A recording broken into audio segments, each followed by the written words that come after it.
PT divulgou um vídeo nas redes sociais convocando para um ato em defesa da democracia a ser realizado justamente no 8 de janeiro agora, na Praça dos Três Poderes, a partir das 11 da manhã. A data marca os 2 anos das invasões de prédios dos Três Poderes em Brasília. No vídeo aparecem declarações de Lula, do presidente do Senado, Rodrigo Pacheco, e do presidente do STF, Roberto Barroso. Acompanhe.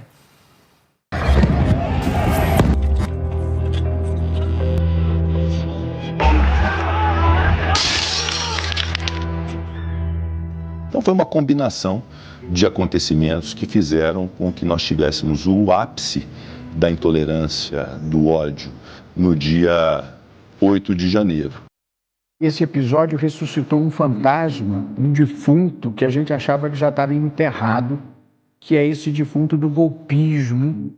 Nós poderemos estar construindo a possibilidade desse país viver todo o século XXI sem ter golpe de Estado.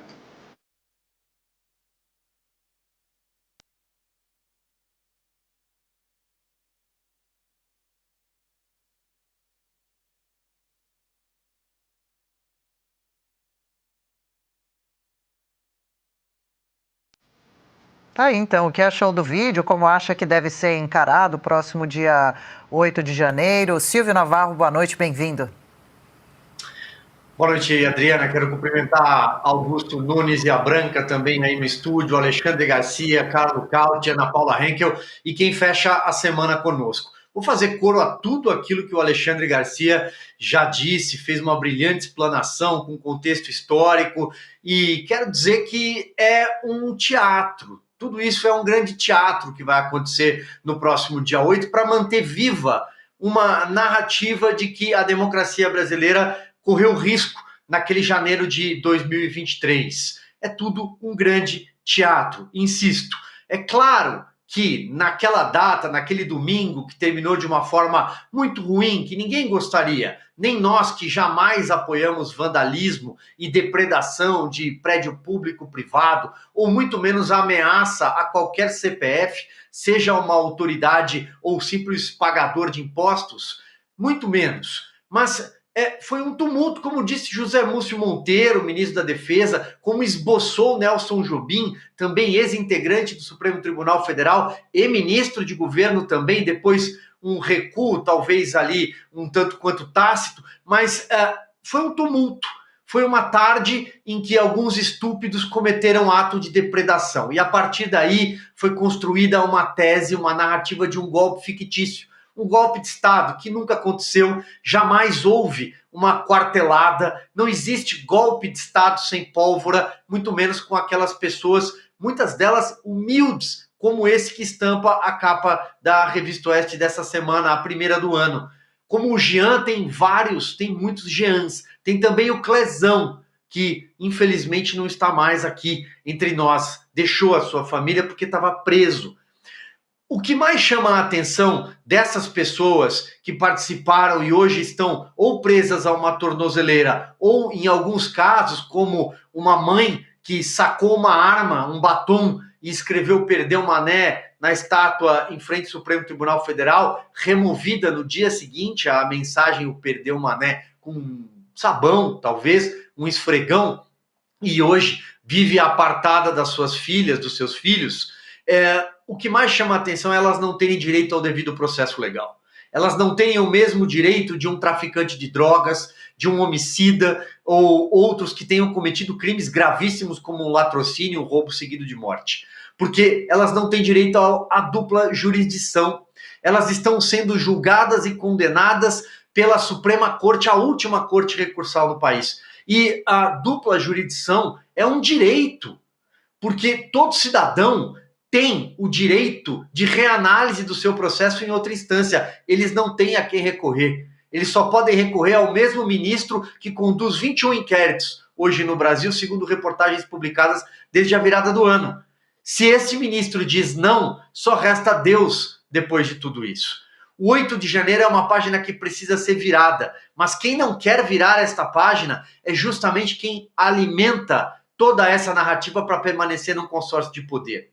Depredação em Brasília, o Alexandre bem disse. Já aconteceu. Em 2006, em junho de 2006, aliás, o comunista nacionalista que ele cita era o presidente da Câmara dos Deputados, Aldo Rebelo. E ninguém me contou essa história, eu vi a Câmara ser depredada, eu estava lá dentro, como jornalista, como repórter. Eu vi um sujeito chamado Bruno Maranhão arrebentar tudo que ele viu pela frente.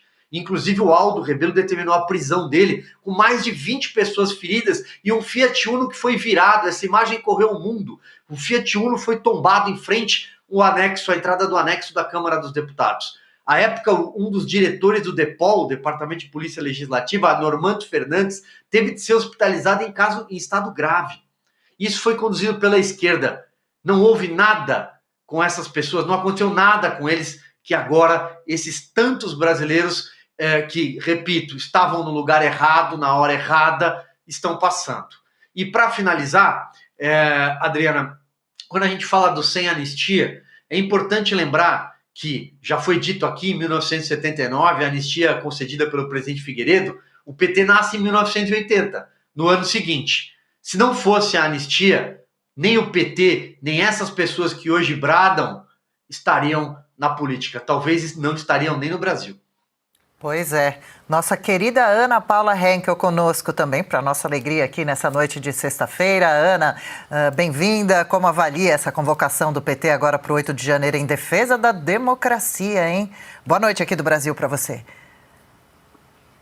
Boa noite, Adriana. Boa noite, mestre Alexandre Garcia, Augusto Nunes, que sai de férias também, meu mestre querido, Cauti, Silvio. Boa noite à nossa audiência maravilhosa. Estendo os parabéns, né, pelos 100 mil assinantes a você. Essa conquista também é de cada um de vocês aí do outro lado da tela. E vamos dobrar a meta, né, Adriana? Adriana, eu queria pegar exatamente uma frase que o Alexandre disse sobre que ninguém entra no palácio se não for autorizado. A mesma história aconteceu aqui no Capitólio, no histórico 6 de janeiro. A mesmíssima coisa. Ninguém consegue entrar no Capitólio. Imagina, né? Um dos lugares mais vigiados da nação mais poderosa do mundo. Ninguém entra se as portas não forem abertas. E foi exatamente isso que aconteceu também em Brasília. O que acontece de diferente é que aqui, em 2022, nas eleições de midterms, aquelas eleições de meio de mandato, foi trocada a Câmara, a maioria, a liderança foi para o Partido Republicano, e aí o Partido Republicano teve acesso às imagens da tal invasão, com muitas aspas mesmo, invasão do Capitólio, e, para surpresa de poucos, as portas foram abertas. Então, diante disso, Adriana, nós continuamos perguntando, além de onde estão as imagens de um aeroporto na Itália, onde estão as imagens da invasão do ato terrorista do 8 de janeiro em Brasília? Como, por exemplo, o questionamento também que não foi respondido, o que aconteceu com aquele fotógrafo da Reuters?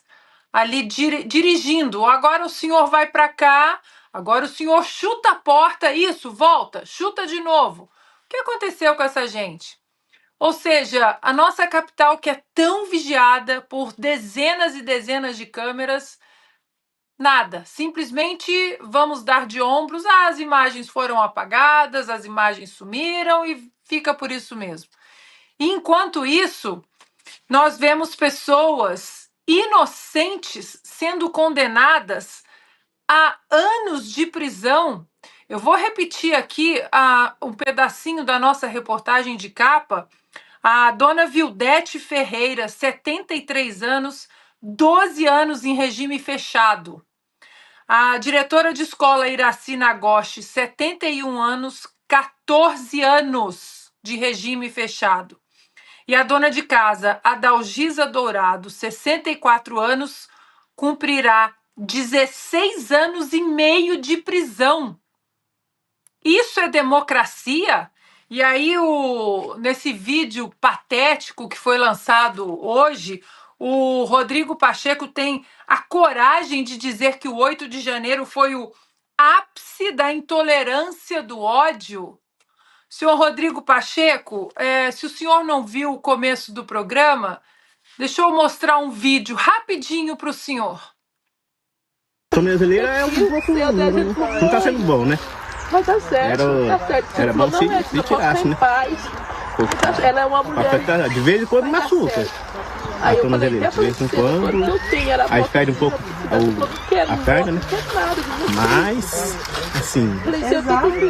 Vamos ver o que eles resolvem. Esse senhor Rodrigo Pacheco e ministros do STF é o Jean de Brito da Silva. Eu vou finalizar o meu comentário, Adriana, pedindo à produção para colocar 2 fotos dos terroristas do 8 de janeiro, do golpe do 8 de janeiro. Esse é um membro do golpe do 8 de janeiro, do Dia da Infâmia, do Pearl Harbor da dona Rosa Weber no Brasil. Olha, senhor Rodrigo Pacheco, o ápice da intolerância, do ódio, está acontecendo agora, com essa gente inocente presa e os senhores encomendando essa narrativa fajuta de atentado à democracia. É uma covardia e total injustiça. Já passo para o nosso caute. Lula vai chamar, ainda sobre o assunto, os chefes da Câmara, do Senado e do Supremo Tribunal Federal para uma cerimônia que deve marcar os 2 anos dos ataques às sedes dos 3 poderes que aconteceram em 8 de janeiro de 23. No mesmo dia também haverá entrega de obras de arte do Palácio do Planalto danificadas durante o episódio. Marcado para a próxima quarta-feira, o evento deve acontecer no próprio Palácio do Planalto e deverá ter pronunciamentos de Lula e dos presidentes da Câmara dos Deputados, Arthur Lira, do Senado Federal, Rodrigo Pacheco, e do STF, Luiz Roberto Barroso. Em confraternização de final de ano com ministros, em 20 de dezembro, Lula já tinha pedido para todo o seu primeiro escalão estar em Brasília no próximo dia 8 para participar desse evento. Agora sim, seja bem-vindo também. Boa noite, Carlo Cauti. Muito boa noite, Adriana, Ana, mestre Alexandre Garcia e Silvio, meu parceiro. Boa noite a todos os nossos ouvintes dos rádios e também aqui no YouTube do Oeste Sem Filtro. Adriana, a palavra correta para esse episódio será uma só: hipocrisia.